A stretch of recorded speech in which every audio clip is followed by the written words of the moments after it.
नमस्कार दोस्तों, सुरेन हिंदी क्लास में आप सभी का स्वागत है।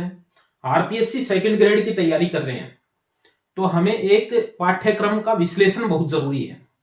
यदि आप अपने पाठ्यक्रम का विश्लेषण नहीं करते हैं कि कौन से टॉपिक से कितने प्रश्न आएंगे और कहां से ज्यादा प्रश्न आएंगे, कहां से कम प्रश्न आएंगे, कौन से टॉपिक में, कौन से भाग में, पेपर के कौन से भाग में जो है वो टॉपिक कम है, प्रश्नों की संख्या ज्यादा है, और कौन से भाग में टॉपिक ज्यादा है, प्रश्नों की संख्या कम है, ये हमें जानना बहुत जरूरी है। यानी विश्लेषण करना भी जरूरी है।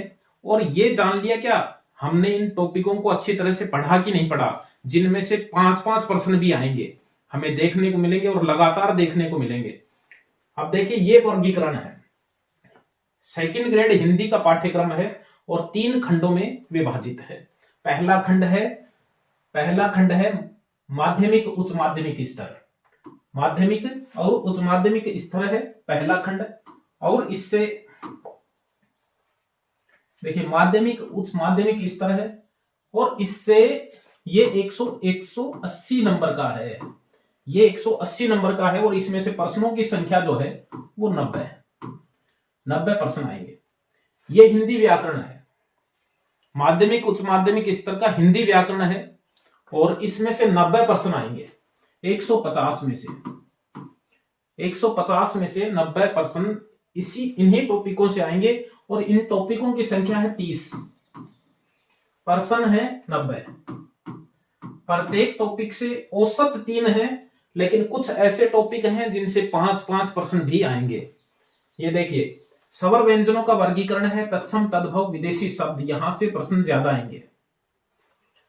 विकारी और अविकारी शब्दों से प्रश्न आएंगे। विकारी शब्द कौन से? लिंग वचन काल कारक वाच्य के आधार पर जिनका रूप परिवर्तित हो जाता है विकारी शब्द होते हैं। ये देखिए, लिंग वचन काल कारक वाच्य, ये व्याकरण की जो कोटियां हैं, व्याकरणिक कोटियां, लिंग वचन काल कारक वाच्य, ये 5 व्याकरण की कोटियां हैं, व्याकरणिक कोटियां कहा जाता है इनको। और ये वो तत्व हैं जिनकी वजह से विकारी शब्दों में विकार उत्पन्न होता है, विकारी शब्दों में विकार उत्पन्न होता है। विकारी शब्द कौन से हैं? संज्ञा, सर्वनाम, विशेषण और क्रिया, 4 प्रकार के विकारी शब्द होते हैं, 4 प्रकार के अविकारी। विकारी क्यों कहा है? क्योंकि उनमें विकार उत्पन्न हो जाता है। विकार का मतलब होता है परिवर्तन। विकार किससे उत्पन्न होता है? इनसे उत्पन्न होता है, लिंग से, वचन से, कारक से, काल से और वाच्य से। तो विकारी और अविकारी जो शब्द हैं, हमें इनको पढ़ना बहुत जरूरी है। संधि, समास, उपसर्ग, प्रत्यय, ये क्या है? देखो, शब्द रचना में आते हैं संधि, समास, उपसर्ग, प्रत्यय। इनके प्रश्न शुरुआत में ही मिल जाएंगे आपको, पेपर शुरू होगा तब देखोगे उपसर्ग मिले हैं, प्रत्यय मिले हैं, संधि मिले हैं, समास मिले हैं, और इनके प्रश्न जो है वो बहुत ज्यादा परीक्षाओं में आएंगे। सबसे ज्यादा प्रश्न इन्हीं के आएंगे। फिर देखिए, प्रश्न आएंगे इनके वाक्य का स्वरूप, पद, क्रम, अंग और भेद, उपभेद। तो वाक्य के भेदों से संबंधित प्रश्न आएंगे। वाक्य रचना के आधार पर 3 प्रकार का है और अर्थ के आधार पर वाक्य जो है वो 8 प्रकार का होता है। इनसे प्रश्न खूब आएंगे, इसलिए इनको पढ़ना बहुत जरूरी है। प्रश्न इनमें से खूब प्रश्न आएंगे। शब्द शुद्धि, वाक्य शुद्धि से प्रश्न खूब आएंगे। विराम चिन्ह का प्रश्न आएगा, लोकोक्ति, मुहावरों के आएंगे। गद्यांश पद्यांश के 3-3 प्रश्न आएंगे। ये जो है गद्यांश पद्यांश दे रखे हैं, 3-3 प्रश्न इनमें से आएंगे। 6 प्रश्न आएंगे इनमें से, दोनों में मिलाकर 3-3 प्रश्न इनमें से आएंगे अधिकतम। कुल 90 प्रश्न। बस बताने का उद्देश्य यही था कि सेकंड ग्रेड की तैयारी कर रहे हैं तो मैंने ऐसे विद्यार्थी खूब देखे हैं जो साहित्य की मोटी मोटी किताबों को खोल करके बैठे हैं, पूरा दिन लगा देते हैं, साहित्य पढ़ रहे हैं। पूरा दिन नहीं, पूरा सप्ताह लगा दिया, साहित्य पढ़ रहे हैं। क्या पढ़ रहे हैं? जो रचनाएं शामिल है वो पढ़ रहे हैं।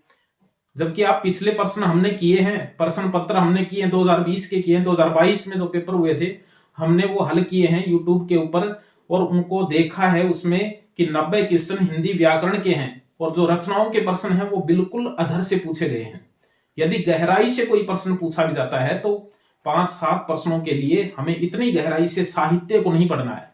सेकंड ग्रेड के अंदर साहित्य को ज्यादा गहराई से पढ़ने की आवश्यकता नहीं है। ज्यादा गहराई से पढ़ने की आवश्यकता है हिंदी व्याकरण की। जो प्रश्न हम हल करते हैं तो बहुत से विद्यार्थी लिखते हैं कि सर इसका उत्तर ये तो नहीं है क्या? क्यों? क्योंकि हमने उसको गहराई से पढ़ा नहीं है। हिंदी व्याकरण ऐसा लगता है कि इसका उत्तर यही हो सकता है, लेकिन बाद में पता चलता है कि नहीं, नियम के हिसाब से ये इसका उत्तर नहीं है। तो हमें बहुत सी चीजें हैं जो नियमों के ऊपर बंधी हुई हैं। संधि है, समास है, उपसर्ग है, प्रत्यय है, विकारी अविकारी शब्द भी बहुत गहराई से पढ़ने की आवश्यकता है। भाववाचक संज्ञाएं कौन सी हैं, गुणवाचक विशेषण कौन से हैं, ये अंतर समझ में नहीं आता है। कई बार तो ये समस्या हो जाती है कि भाववाचक संज्ञा है या फिर गुणवाचक विशेषण है। प्रश्न आता है इसका हर बार प्रश्न आते हैं इसके, लेकिन अंतर यही है कि हमने उसके उदाहरण ज्यादा नहीं पढ़े और मन लगाकर भी उनको गहराई से जो है वो नहीं पढ़ा है। लेकिन यदि आप सेकंड ग्रेड हिंदी का एग्जाम देने जा रहे हैं तो हिंदी व्याकरण को जितना पढ़ेंगे उतना कम है, जितने उदाहरण उसके पढ़ेंगे उतने कम हैं, जितने ज्यादा उदाहरण हम पढ़ेंगे उतने ही कम हैं। और ये केवल समझने की चीजें हैं, बाकी फिर उदाहरण जितने ज्यादा करते जाएंगे उतनी ही ज्यादा जो है वो उसको समझ में आती जाएगी। अब देखिए इसमें ये 30 टॉपिक है, ये मानकर चलें ये हिंदी माध्यमिक उच्च माध्यमिक स्तर 30 टॉपिक हैं और 90 क्वेश्चन हैं, जो सबसे ज्यादा क्वेश्चन इन्हीं के आएंगे और इनको पढ़ना बहुत जरूरी है। दूसरा खंड जो है वो स्नातक स्तर है। अब इसका देखिए, हमें स्नातक स्तर जो है वो हमें इसमें देखना होगा कि इसमें क्या है। इसमें पूरा तो साहित्य है, काव्य शास्त्र है, कितना कुछ है इसमें। देखिए शब्द शक्ति है, काव्य रीति है, गुण है, काव्य दोष है, अलंकार है, छंद है, रस है, ये भी है। और इसी के अंदर क्या है, हिंदी साहित्य का इतिहास है, नामकरण है, काल विभाजन है, आदि काल, भक्ति काल, रीति काल, आधुनिक काल, सारे इसी में है। किसमें है? केवल 40 प्रश्नों के अंदर, केवल 40 प्रश्नों के अंदर 4 भागों में है। खंड 2 जो है वो 4 भागों में है।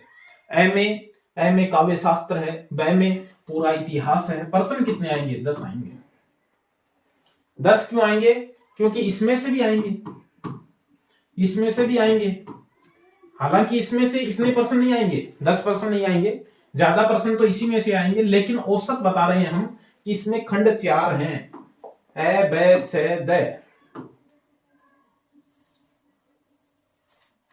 ये देखिए द भी है, द भी बहुत बड़ा है, अपने आप में बहुत बड़ा है।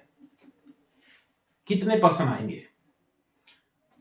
ए के अंदर पूरा काव्य शास्त्र है, ब के अंदर पूरा हिंदी साहित्य का इतिहास है, स के अंदर भाषा बोलियां, देवनागरी लिपि वो छोटा है थोड़ा सा, और द के अंदर पूरा का पूरा जो है वो इसमें रचनाएं शामिल हैं। ए ब स द, इन चारों के अंदर कुल प्रश्न आएंगे 40। इन चारों के अंदर कुल 40 प्रश्न आएंगे और अकेले हिंदी व्याकरण से 90 क्वेश्चन आएंगे। दोनों के मिलाकर के 130 क्वेश्चन होते हैं और 20 क्वेश्चन हमारे विधियों के प्रश्न आएंगे। इसलिए यह विशेष ध्यान रखना है कि सेकंड ग्रेड की परीक्षा देने जा रहे हैं तो हिंदी व्याकरण को विशेष रूप से पढ़ के जाना है।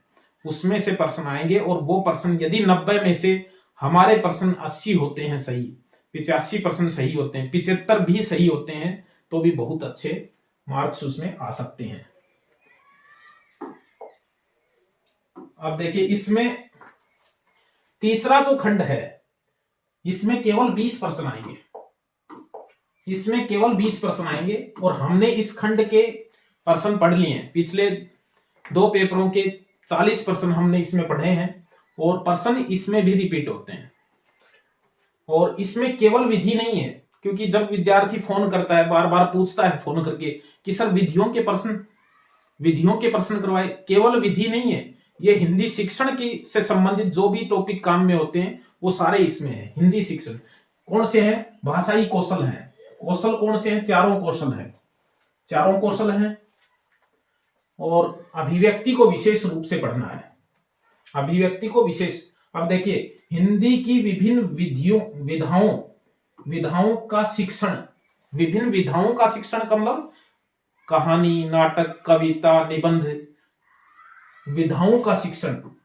शिक्षण विधियां यानी इनकी अलग अलग शिक्षण विधियां भी आ सकती है। जैसे निम्न में से कौन सी शिक्षण विधि निबंध पढ़ाने के काम में आती है?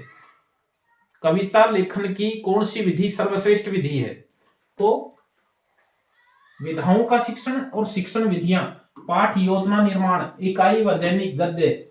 अब देखिए शिक्षण, देखिए गद्य शिक्षण, पद्य शिक्षण, व्याकरण शिक्षण, रचना शिक्षण, कहानी शिक्षण, नाटक शिक्षण। रचना शिक्षण में क्या आता है?